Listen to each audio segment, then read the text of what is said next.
tu auras toujours des personnes qui vont te dire non mais tu vois, ton truc, ça va jamais marcher. Il faut être débrouillard, jamais baisser les bras, trouver des solutions, forcer le destin. Et non, il faut persévérer. Bonjour Joseph. Bonjour Nelly. Comment tu vas? Super, et toi? Très bien. Est-ce que tu as ton ticket? Voilà, hâte Allez, d'embarquer. c'est parti. Je t'invite à rejoindre le wagon.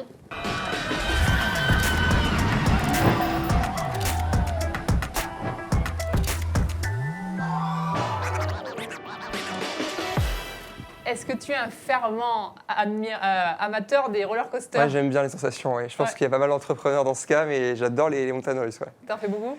J'en faisais pas mal, et là ça fait longtemps, mais je suis allé au parc Astérix l'été dernier, une fois pour tester la nouvelle, donc oui, j'aime bien ça, c'est sympa. Mais bon, il y a beaucoup de monde, beaucoup d'attentes, et un de mes défauts, on va dire, c'est que je suis un petit peu impatient, donc voilà, il y a beaucoup d'attentes souvent pour embarquer. J'ai reçu ton dessin, donc quelle a été ta sensation quand tu as fait ce dessin?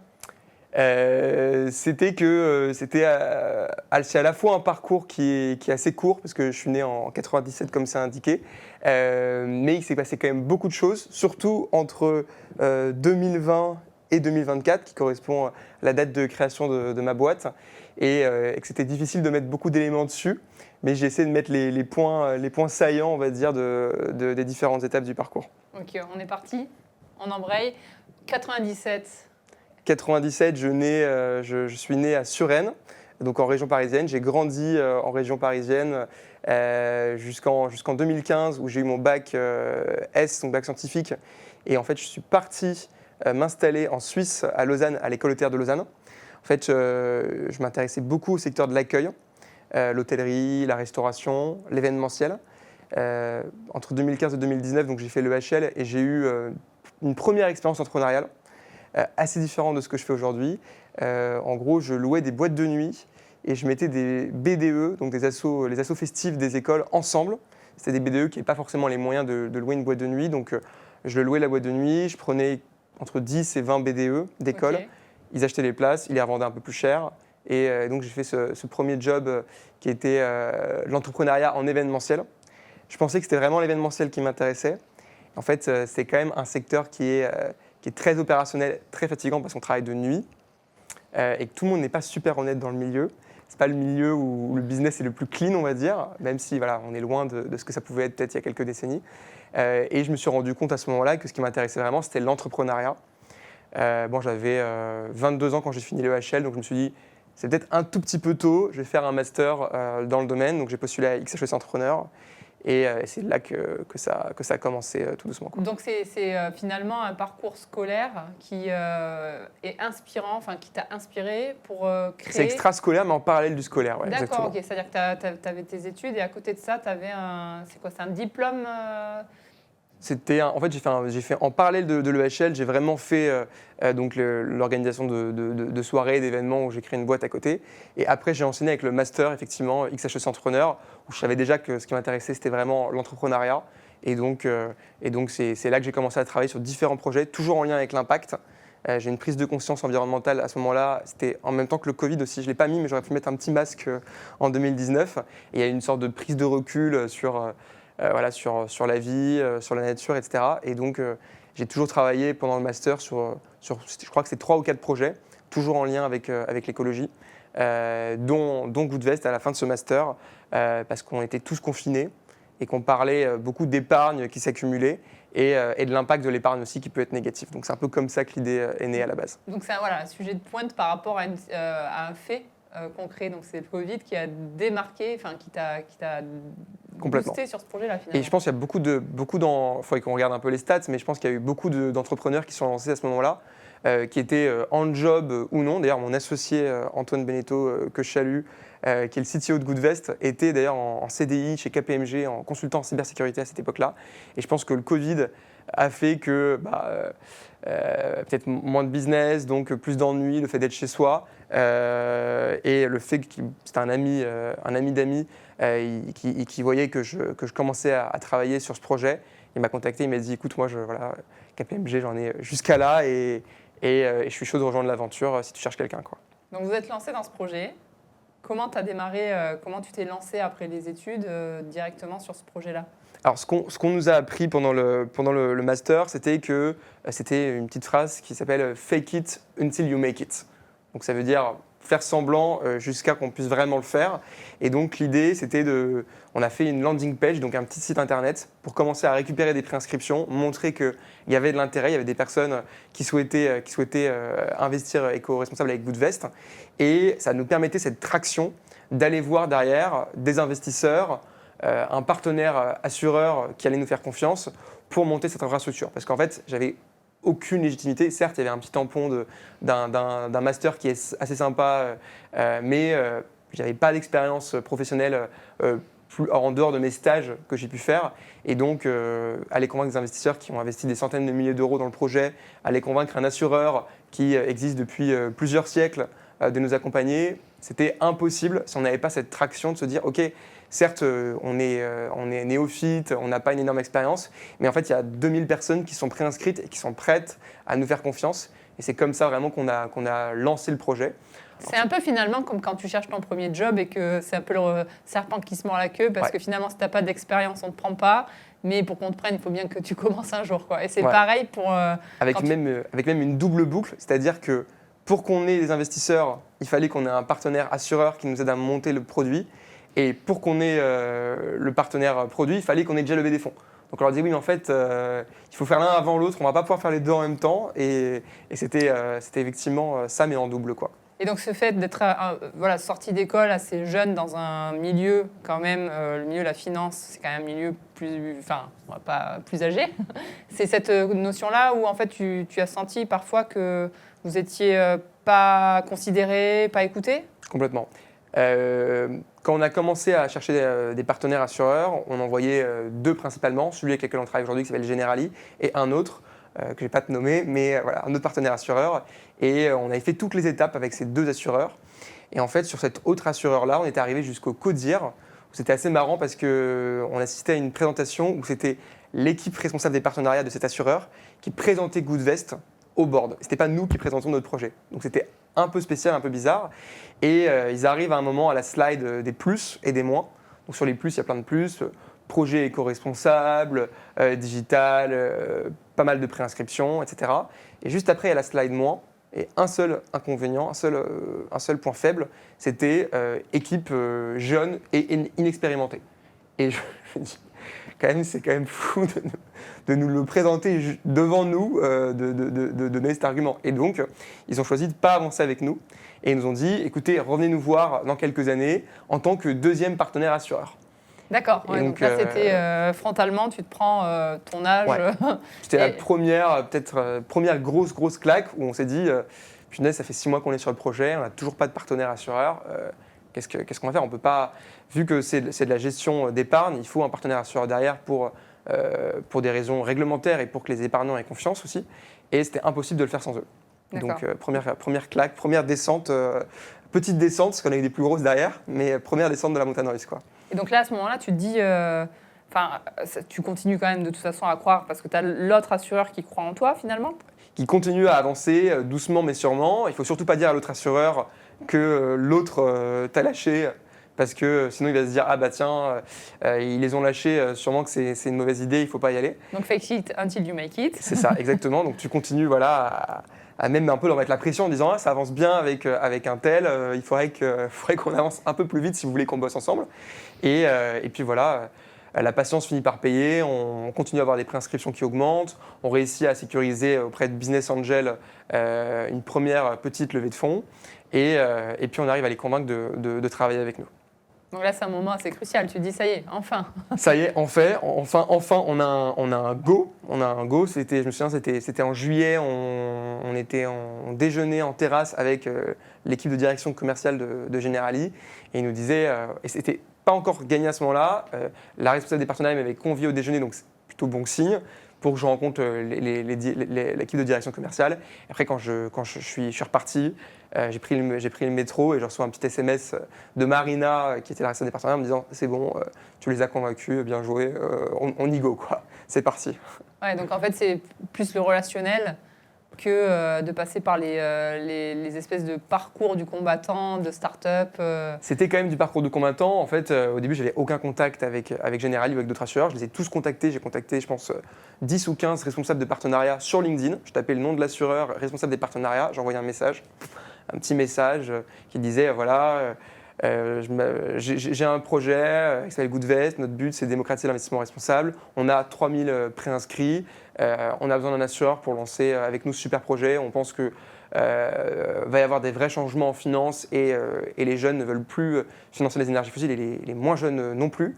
Et voilà, montons ce projet ensemble. Et c'est un peu comme ça que ça a démarré, quoi. Donc là, c'est la montée de la courbe de Good Invest avec le lancement. Et après, on voit quand même que ça descend.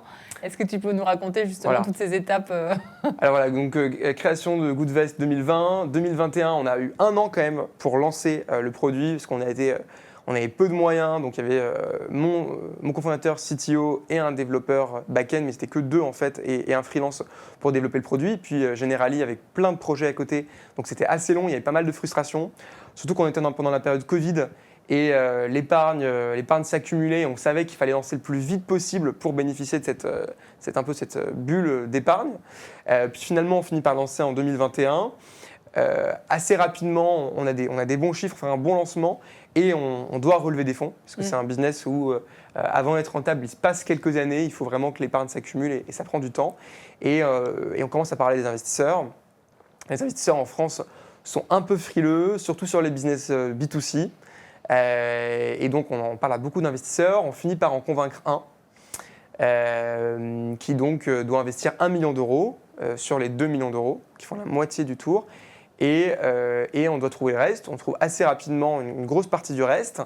Quelques jours avant le closing, donc la date à laquelle on signe vraiment les papiers et où la levée de fonds a lieu, c'était 3 jours avant Noël. J'ai le partenaire du fonds d'investissement qui m'appelle et qui me dit oui, Joseph, bon, on va pas faire le deal. Ah ouais, là c'est chaud. Ouais. Parce qu'en plus on avait trouvé d'autres investisseurs. Là c'est chaud et je vais dire voilà, on a pleuré quoi carrément parce qu'on s'est dit punaise, on a nos 5 premiers CDI, on a nos 500 premiers clients, on a travaillé comme des fous pendant 2 ans, 2 ans et demi sur le projet et en un appel, tu te dis, il y a tout qui s'effondre. Exactement. Mais déjà, l'appel, je ne l'attendais pas. Quand il y a un appel qui arrive, bon, et tu t'entends le ton de la voix, première phrase, premier mot, tu sais ce que c'est. Tu sais que ça va être compliqué, ça va être chaud. C'était 3 jours avant Noël. C'est mon premier jour de vacances depuis 2 ans, 2 ans et demi. Je partais en Normandie. Et là, c'était vraiment la douche froide, mais vraiment sensation pas agréable du tout. Comment tu as réagi à ce moment-là ? Au début, tu essayes de lui dire mais je comprends pas, surtout que les arguments qu'ils m'ont donnés étaient pas très solides. C'était des arguments qu'ils auraient pu me dire day one en fait. Les 3 arguments, si je les retrouve très rapidement, c'était marque pas suffisamment connue encore. Bah oui, normal, on vient de lancer, on n'a pas encore levé des fonds, ça coûte un peu d'argent de se faire connaître. Crainte de la hausse du coût d'acquisition et le troisième, je ne sais plus ce que c'était. Et puis le troisième, oui, c'était on n'est pas sûr de pouvoir vous apporter personnellement beaucoup d'expertise. Donc c'était vraiment des raisons qui étaient, tu vois, il n'y avait pas de surprise, il n'y avait pas de ralentissement du business sur les derniers jours ou les dernières semaines, pas de raison. Et à l'époque, on avait, c'est ce que j'ai marqué dans le creux de la vague, là, 4 semaines de cash sur le compte. Donc il fallait se retourner très vite.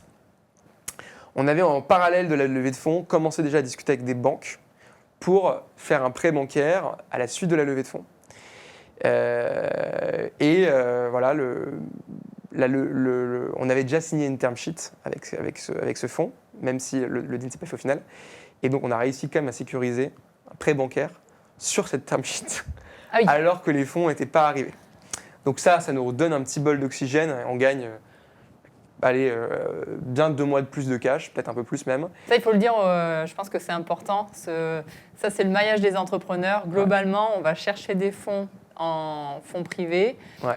On va aussi chercher des fonds dans les banques et il y a une espèce de jeu d'échecs ou de poker ou j'en sais rien où en fait tu essaies d'avoir la banque qui vient au moment où... Enfin voilà, c'est vraiment l'œuf et la poule en permanence. Et normalement, souvent, c'est d'abord le levée de fonds et après les prêts. Exactement. Et donc, on a eu la chance vraiment d'avoir une conseillère bancaire qui nous a dit « Bon, j'ai pas encore reçu les fonds, mais je crois au projet, banco, j'y vais, quoi. Elle a quand même pris un risque. Je me suis dit, punaise, cette banque-là, ils sont vraiment sympas.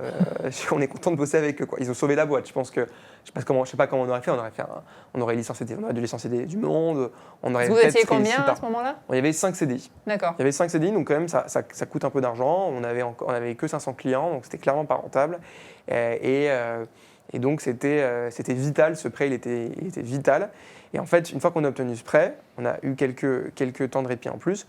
On a réussi à convaincre les autres investisseurs qui investissaient la somme restante, c'était à peu près 500 000 euros, d'investir quand même, alors que l'investisseur lead qui faisait le levée de fonds, donc le principal investisseur, s'était retiré. On leur a dit, en gros, celui-là, il est sympa cet invest, mais il n'apporte pas trop de valeur ajoutée et on préfère ne pas avancer avec eux. Voilà, on vous envoie les papiers à signer. Et donc, c'est coup de poker là. il faut être joueur, hein, parce que sinon, ça ne marche pas. Et aucun défaut. Ils ont tous cru au projet, ils ont tous signé. Je pense qu'il y en avait un seul de plus qui avait abandonné, on les perdait tous, quoi. Et au final, ils ont tous signé. Tu avais combien de personnes sur le tour de table? Il y avait, il devait être à peu près 7 ou 8. 7 ou 8, donc il y avait des petits VC Family Office sur des petits tickets de 100 000, pas mal de business angels également, dont certains qui avaient investi dans notre premier mini-tour. Et donc ils ont tous suivi. Donc on a fait une tranche 1, on leur a dit on fait une tranche 1 et on fera une tranche 2 dans 6 mois, le temps de trouver les bons fonds. Et au final, on a réussi à convaincre dans la tranche 2 Polytechnic Ventures, donc le fonds d'école Polytechnique, ALM Innovation, le fonds d'AG2R La Mondiale, et on a levé aussi auprès de nos clients. Donc au final... Finalement, t'es pas rentré par la porte, t'es passé par la cheminée. Exactement. Normalement, on fait d'abord une grosse tranche, puis un petit complément. On a fait le complément et après la tranche principale. Donc voilà, il n'y a pas de règle, il faut se débrouiller. La règle, c'est qu'il n'y a pas de règle. Hein, c'est ça. Faut être débrouillard, jamais baisser les bras, trouver des solutions, forcer le destin et ça finit par passer, quoi. Donc vous finissez votre tour de table finalement. Ouais, ça a pris du temps. Donc 1 million d'euros 1 million, en gros 500 000. Ouais. On a fait 400, un peu plus de 400 000 euros de pré-seed qu'on a fait auprès de Business Angel juste avant le lancement et pendant le lancement. Et ensuite 500 000 euros, puis 1 million d'euros. Donc en tout, c'est 2 millions d'euros, on va dire, pré-seed, seed. Et est-ce que tu te rends compte à ce moment-là que quand tu as le million de verrouillé, en fait, parce que c'est le moment où tu as le chèque que tu commences à te dire « Ok, c'est fait ». Est-ce que y a... En fait, t'es pas soulagé tant que t'as pas l'argent sur le compte en banque. Même quand les papiers sont signés, surtout quand ça t'est déjà arrivé une fois qu'on te plante, juste avant un closing, tu sais qu'il n'y aura rien à jouer tant que t'as pas l'argent sur le compte en banque. Et donc, là, la réjouissance quand... Là, effectivement, t'es soulagé, t'es très soulagé, tu le dis aux équipes, ça y est, on a reçu les fonds, on va avoir BPI, on va avoir les banques, on refait de la dette derrière. Et là, c'est un vrai soulagement, mais ça ne s'arrête pas là, il faut derrière bien exécuter, parce que tes investisseurs, ils t'attendent au tournant, tu mets un board en place, tu as des reportings réguliers, etc. Donc il ne faut pas décevoir, et tu sais que la partie, elle n'est pas jouée, quoi. Donc, mais c'est quand même une bonne première étape, et tu vois, ça commence à bien remonter à ce moment-là, quoi. Et finalement, donc là, vous pouvez asseoir, finalement, l'argent est un moyen, mais quand même, sans argent, c'est compliqué. Très donc clairement. C'est plus qu'un moyen. C'est impossible, ça dépend des business, mais dans notre business, qui est un business où il y a vraiment, en fait... un client, un épargnant, il démarre en investissant souvent peu au début et il investit vraiment au fur et à mesure et beaucoup plus tard. C'est un business qui a vraiment une courbe exponentielle où au début tu rames. Au début tu rames parce que même si tu as 2000, 3000, 5000 clients, si tu te confies 5000 euros, ça ne fait pas beaucoup en fait. Et donc il faut vraiment que la machine démarre. Et ça prend du temps et après c'est exponentiel. Et dans ce moment-là difficile, vous êtes donc 2 associés. 2 associés, ouais. Et donc dans cette période difficile, vous êtes soudés tous les deux, vous arrivez à on reste ensemble. Comment vous vivez ce moment-là? Alors on s'est plutôt bien réparti les rôles. Moi je suis le CEO, c'est le CTO, donc il s'occupe vraiment de la partie produit tech et je m'occupe d'un peu de tout le reste. Donc aux investisseurs, je suis vraiment frontal. Hein. Donc je suis en frontal. Mais effectivement, il est quand même là, clairement, en tant que soutien. Quand je lui annonce qu'on a tel investisseur qui nous a planté, on chiale ensemble, si tu veux. Quoi. Je ne suis pas le seul à me prendre les claques. Mais voilà, on est là et puis effectivement, on se soutient, on voit les bonnes nouvelles et on voit les mauvaises nouvelles ensemble. Et même avec l'équipe, même avec le cœur, clairement, On a des CDI qui étaient là aussi. Nous, on a une politique dans la boîte, on est hyper transparent. Donc on les tenait au courant de notre levée de fonds, on leur disait, bah voilà, on s'est fait planter quoi. Mais vous inquiétez pas, on a un plan A, on a un plan B, on a un plan C, même si bon, les plans B et les plans C, ils sont pas forcément très solides, mais en tout cas, on y croit, il faut les garder motivés. Et c'est important d'avoir l'équipe, d'être transparent, parce que c'est quand même une équipe fondatrice en fait. Et derrière, ils vont être hyper impliqués. On a fait en sorte qu'ils soient super impliqués aussi en donnant des parts de la boîte des BSPCE à tous les CDI de Goodvest pour partager la valeur et partager aussi, on va dire, l'esprit entrepreneurial et la motivation de faire de Goodvest un succès, quoi. Et donc là, on remonte la pente. Ouais. Là, c'était le creux de la vague. Tu remontes la pente, donc avec ce premier seed finalement, Voilà. qui vous permet d'accélérer. Et là, on part... Là, ça accélère. Ça accélère, on lance rapidement, on lance un deuxième produit, Goodvest Kids, qui permet aux parents d'investir pour leurs enfants. On lance 6 mois plus tard un troisième produit, le plan d'épargne retraite, et ça fonctionne bien. Les épargnants veulent investir de manière éco-responsable. 2023, fin 2022-2023, on sait qu'il y a une crise qui commence à arriver et que le financement devient compliqué. Et on amorce la série A.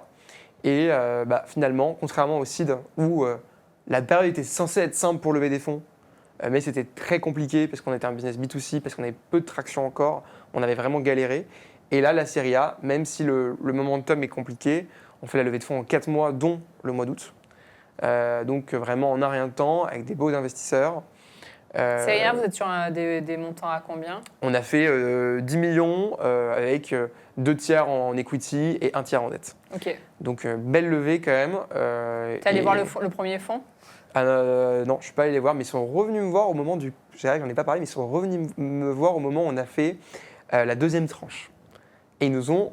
Déjà, je ne les prenais pas tellement au sérieux, ils nous ont replanté ils n'étaient pas avancés sur une term sheet comme la première tranche, mais ils avaient rouvert la discussion, ils nous ont dit non, finalement, valorisation trop élevée. C'était bon. Ok. Finalement... C'est peut-être l'alignement des planètes parfois. Oui. Et puis au final, on a eu des bons invests, Polytechnic Ventures et H2R La Mondiale, qui ont réinvesti de manière significative dans la série A. Et donc on est très content finalement que ça ne se soit pas fait avec ce fonds au final. Et donc là, globalement, aujourd'hui, tu diriges une entreprise de combien de salariés ? Donc là, aujourd'hui, on est une équipe de 30 personnes. Donc ça commence à être un petit bateau là, qui avance bien. On a structuré en différents pôles. On a une grosse équipe conseillée pour accompagner les clients, une équipe tech et produits, une équipe marketing communication, une équipe gestion et qui s'occupe aussi de toute l'analyse extra-financière, donc sur le plan environnemental et social, une toute petite équipe direction financière RH. Et donc ça s'est bien structuré maintenant depuis le seed et la série A. Et donc finalement, ton passage de... tu es au tout début de l'aventure, aujourd'hui tu diriges 30 personnes, on ne devient pas manager comme ça, enfin on apprend à devenir manager finalement. Ouais. Il y en a qui le sont, il y en a qui ne le sont pas en tant que fondateur. Est-ce que toi c'est quelque chose qui t'anime de manager, de leader ton équipe ? Je pense complètement, je pense que je suis parti déjà avec un petit bagage, parce que pendant mes expériences entrepreneuriales, je reviens en arrière, en Suisse, que j'ai fait à Paris, je manageais quand même du monde. J'ai fait aussi un stage à la Paris La Défense Arena dans l'événementiel où je manageais tous les points de vente F&B. Donc c'était 300 équipiers. Donc j'avais quand même un bagage de management. Après, c'est quelque chose qui se travaille en permanence. Il faut s'adapter. C'est pas du tout pareil de manager une équipe avec quand même pas mal de cadres qui sont assez autonomes, que de manager des équipiers que tu vois une demi-journée, une fois par mois pour chaque événement. Donc c'est assez différent, on s'améliore en permanence. Tu as pas mal de qualités que tu dois débloquer en plus, comme l'empathie, etc. Mais, que tu dois débloquer parce que tu l'avais bloqué avant, c'est ça ? Quand tu manages 300 personnes à un événement et qu'il y a 40 000 personnes qui viennent dans la salle de concert pour un match soit pour un concert, soit pour un match de rugby, et qu'il faut servir 8 000 bières et envoyer 4 000 burgers et 4 000 pizzas, l'empathie, il en faut un petit peu, mais ce n'est pas la qualité principale. Alors que quand tu es avec des gens au quotidien, une équipe de 30 personnes, 5 jours sur 7, tu vois, de 9h à 19h, c'est pas les mêmes qualités qui sont nécessaires, très clairement, ouais, c'est sûr. Et donc pour toi, c'est une nouvelle aventure finalement de découvrir ce monde-là de l'entreprise, parce que là, tu passes au niveau PME. Oui, complètement. Et puis en fait, tu commences à avoir vraiment des personnes aussi qui sont managers dans l'équipe. Et manager des managers, c'est pas du tout pareil. Donc il faut vraiment, à la fois au début, beaucoup les accompagner pour vraiment leur donner les clés, la direction. Et après, assez rapidement, en fait, lâcher complètement l'accélérateur et les laisser en fait être le plus autonome possible, parce que c'est là en fait que tu gagnes du temps et que tu peux te concentrer sur d'autres sujets. C'est en ayant une équipe qui est assez autonome en fait, entre guillemets. Et finalement, qu'est-ce que tu dirais aux entrepreneurs, aux nouvelles générations qui, comme toi, sont à l'école et savent pas trop comment se lancer Beaucoup de choses. Accrochez-vous alors, au wagon. Ça c'est sûr, mais déjà monter dans le wagon. Parce que voilà, souvent la première étape, une des étapes les plus dures et celle que pas mal de monde en fait ne franchit jamais, c'est juste de monter dans le wagon en fait et d'attacher sa ceinture et puis d'y aller. Et après, bien sûr, il faut s'accrocher. Il faut aussi savoir quand il faut descendre, parce que parfois dans certains projets, voilà, il faut s'accrocher parce que parfois ça prend du temps à démarrer et à fonctionner, mais parfois c'est juste pas le bon projet et il faut juste changer de montagne russe, changer de manège. Où tu descends carrément, mais et puis faut se faire accompagner, il faut en parler à un maximum de monde pour récupérer les bons conseils, pour ne pas être borné dans une idée, mais réussir aussi, quand tu reçois des feedbacks, à les écouter, mais pas tout remettre en question, parce que sinon tu vas jamais rien faire. Tu auras toujours des personnes qui vont te dire non mais tu vois, ton truc ça va jamais marcher. Et non, il faut persévérer jusqu'à un certain point. Donc il faut jauger quoi. Il faut jauger, exactement. Et c'est ça qui peut être un peu difficile. Merci infiniment Joseph d'être venu dans le roller coaster. J'espère que tu as passé un bon moment. Super moment. Je t'invite à signer ton ticket. Hop. Et je vous remercie à tous d'avoir suivi cet épisode. On se retrouve dans le prochain et n'oubliez pas de liker, partager autour de vous. Merci. Au revoir. À bientôt.